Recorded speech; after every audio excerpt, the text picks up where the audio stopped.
There's a man that I think we need to be paying a lot more consistent and closer attention to, because as I was going through public spending data, clicking through contracts, I kept seeing the same company pop up, which maybe you've heard of, GardaWorld Federal Services. And one of the contracts, one of the newer contracts, was tied to a location in Arizona, which wasn't super clearly labeled, they rarely are, but it was clear that it was in connection to immigration infrastructure, just not definitively which or where or what. So I cross-referenced it with ICE facility trackers, and the numbers started lining up. And these contracts are not small, they're huge, like $300 million there, $350 million over here, over and over again for security, detention-related services, housekeeping, which is essentially everything. And when I looked under executive compensation, I found 5 unnamed officers, identified only as Executive 1, 2, 3, 4, and 5. Executive 1 makes $350,000, 2 makes $300,000, 3 makes $287,000, 4 makes $250,000, and Executive 5, you ready for this, makes a whopping $23,065,823. Who is this person? We'll get there. In tracing ownership, digging through filings and corporate structures, I was pretty easily and quickly led to the founder and CEO, Stéphane Chrétien, as a major figure. He's Canadian, he started the company in the 90s, and despite private equity deals and expansions, just last year in 2025 was able to buy back a majority stake. Like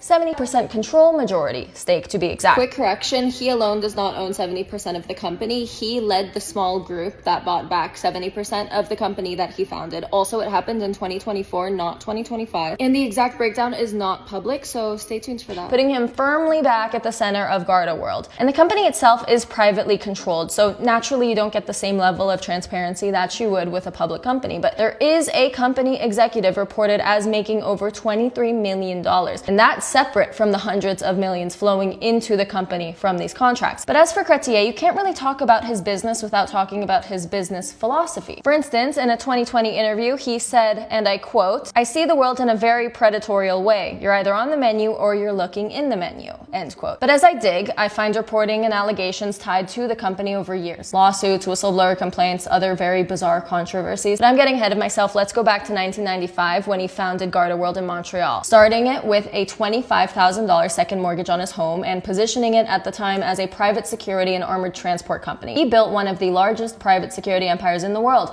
from basically debt. And then in the early to mid 2000s, Garda expands into war zones, specifically Iraq, and government contracting and armed security, which is where the company starts operating in environments where accountability gets murky. For instance, in 2007, there was a major incident in Iraq where 4 Garda contractors were kidnapped and eventually killed, reportedly after the company couldn't or didn't pay the ransom. Apparently, they died in a botched escape attempt, even as Garda continued to charge USAID $4,000 every day for their services. And then, a couple months after the kidnapping, Chrétien allegedly threatened to have the company's mercenaries assassinate the family of any execs who shared the financial issues that Garda was having at the time. And according to a 2008 lawsuit, and I quote, "As a result of this death threat, plaintiffs Richard R. Irvin and his wife have lived in fear for their safety and the safety of their family and seek compensatory emotional distress and punitive damages incurred as a result of this threat," end quote. And then, in 2018, a former executive of Chrétien's business filed a whistleblower complaint, alleging that the company was hiring drivers who did not have any valid driver's licenses and were involved in about 100 collisions every month on average, while transporting huge amounts of cash that would often just go missing, and then even lying to customers, including the Federal Reserve, about the amount of cash that they would have on them at any given point in time. And then Garda moved headquarters to Boca Raton in Florida in a successful effort to essentially curry favor with then Florida Governor Rick Scott, and the Trump Justice Department declined to intervene in the case. So throughout the 2010s, we're looking at a very chaotic growth with very serious allegations. And as the company expanded, he also built out a high-end risk and intelligence firm called Crisis 24 in 2022 that he called a private CIA, which was essentially a private intelligence style operation that works with corporations and high net worth clients, and it's even partnered with companies like Palantir. And around the same time, the Quebec government invested $314 million in GardaWorld to support global expansion. And then, 2025, the US government gives GardaWorld about $300 million